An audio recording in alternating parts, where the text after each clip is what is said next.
Merci d'être des nôtres sur Al24 News. Tout de suite, voici vos titres.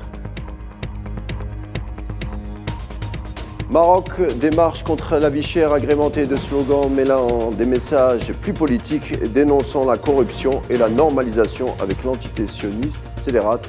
Le point en début d'édition.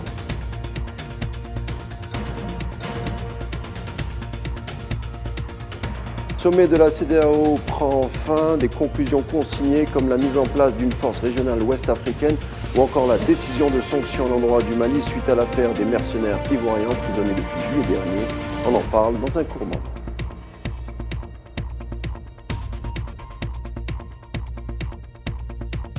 Mali, Sénégal, Mauritanie, ils l'attendaient impatiemment, c'est chose faite. L'inauguration du barrage de Gouina qui alimentera une grande partie du Sahel, c'est en fin d'édition.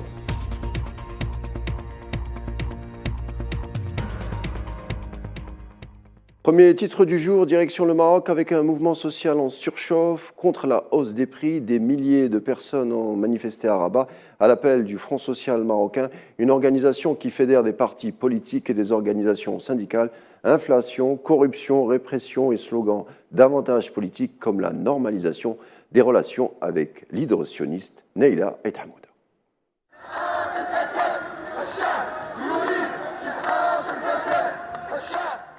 Des manifestations hostiles au gouvernement ont éclaté ce dimanche à Rabat, exigeant les meilleures conditions de vie. Des milliers de Marocains ont investi les rues. Ils expriment leur ras-le-bol. À l'origine de cette colère, la baisse du pouvoir d'achat sur fond de hausse des prix des matières premières, en particulier des céréales et du pétrole. Les manifestants dénoncent en parallèle les inégalités sociales grandissantes, la normalisation avec l'entité sioniste et la corruption de la classe dirigeante.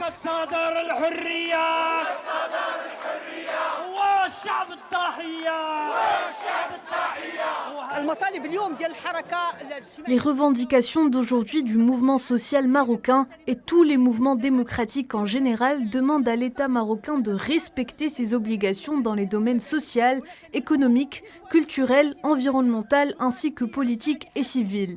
Nous voulons une vraie démocratie, nous voulons des libertés, nous voulons une justice indépendante.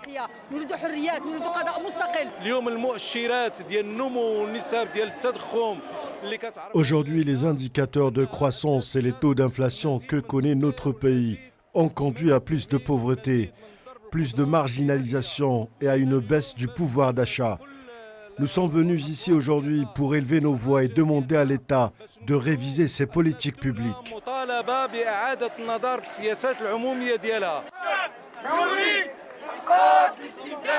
Cette marche nationale, l'une des plus importantes au cours de cette année, a rassemblé environ 3000 protestataires, selon des journalistes présents.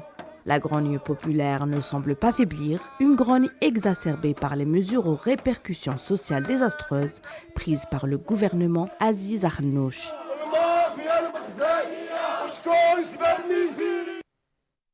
Au Tchad, l'état d'urgence en vigueur depuis le 20 octobre dernier à N'Djamena ou encore des villes comme Moundou, Doba et Komra, levées par décret présidentiel, suite aux manifestations organisées par l'opposition et société civile réprimée dans le sang qui protestaient contre la prolongation de la durée de la transition. C'était en octobre dernier.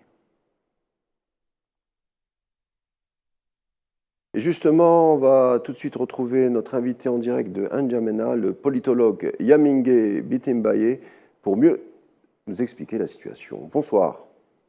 Bonsoir. Alors, d'un côté, on a l'impression que le pouvoir d'Idriss Déby lâche du lest, mais d'un autre, il y a encore des procès en masse des opposants et des manifestants qui étaient présents justement à la marche du 20 octobre dernier, procès sans avocat, lesquels dénoncent les défauts des débats judiciaires et des conditions d'emprisonnement difficiles de leurs clients. Comment analysez-vous la situation tchadienne qui est un peu ambivalente? En fait, le procès des manifestants s'est achevé le week-end dernier avec 262 arrestations finalement. Donc, sur les 401 manifestants qui étaient transférés à Korotoro, dans cette prison de haute sécurité, 262 sont finalement condamnés à la prison ferme. Alors, au vu du contexte, et que ce soit des manifestations avec cette répression très violente, ou du procès, tel qu'il s'est passé sans avocat, dans des conditions assez scabreuses, tout porte à croire que c'est un genre de fuite en avant du de la transition. Monsieur Betim Baye, merci d'avoir partagé avec nous vos explications. Je rappelle que vous êtes politologue et que vous interveniez en direct depuis N'Djamena. Alors, CEDEAO, sommet de la CEDEAO qui prend fin à Abuja, au Nigeria. Les conclusions du sommet s'articulent autour de l'adoption d'un projet de création d'une force régionale antiterroriste et anti-coup d'État financée par la CEDEAO exclusivement. Autre décision retenue, l'accompagnement de la transition politique au Burkina Faso par les pays de la région. Mais les chefs ouest-africains demandent surtout la libération des 46 militaires ivoiriens détenus au Mali, une des principales requêtes du sommet, et ce avant janvier prochain, sous peine de sanctions. Ça sera le président du Togo, Faure Gnassingbé, qui portera le message à Bamako prochainement, qui est au passage le médiateur de la région sur ce dossier. CEDEAO, toujours, la première pierre du nouveau siège a été posée en présence du président du Nigeria, Muhammadu Buhari, et celui de la Guinée-Bissau, Umaro Sissoko Embalo. Au passage, président en exercice de la CEDEAO, le nouveau siège financé à hauteur de 32 millions d'euros par la République de Chine et sera construit à Abuja, un projet finalisé qui sera connu sous le nom de l'œil de l'Afrique de l'Ouest et se veut être le symbole de l'engagement de la Chine à l'endroit de la CEDEAO. Plusieurs marches dans les principales villes du pays pour dénoncer les violences dans l'Est, au Nord Kivu. Des centaines de personnes rassemblées à l'appel de l'Église catholique. Le Rwanda et l'Ouganda sont clairement accusés, mais en tête de tous les slogans, celui contre la communauté internationale et son absence de réaction face à ce conflit. Des marches similaires ont eu lieu dans plusieurs grandes villes du pays, comme Kinshasa, Beni, Kisangani ou encore Mujimbayi. Par contre, celle privée à Goma a été annulée pour des raisons de sécurité. Burkina Faso en bref, et cela concerne les forces armées, étant donné que le pays est sur le point de recevoir des avions de combat Sukhoi, des hélicoptères d'attaque, des véhicules blindés, des radars de surveillance pour renforcer son dispositif militaire dans la lutte contre le terrorisme. Plusieurs matériels militaires donc commandés par le Burkina Faso à Moscou qui devraient arriver bientôt. Dans ce domaine, comme dans beaucoup d'autres, on remarque que le Burkina Faso marche sur les pas politiques de la politique étrangère du Mali. À suivre.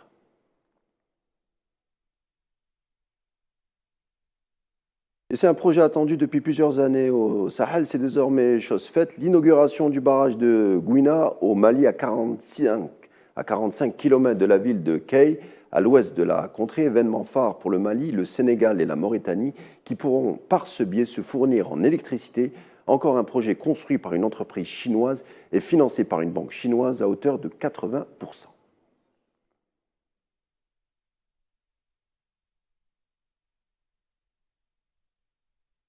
Voilà, c'était tout pour votre tour continental du jour. Je vous remercie de l'avoir suivi et vous dis à demain.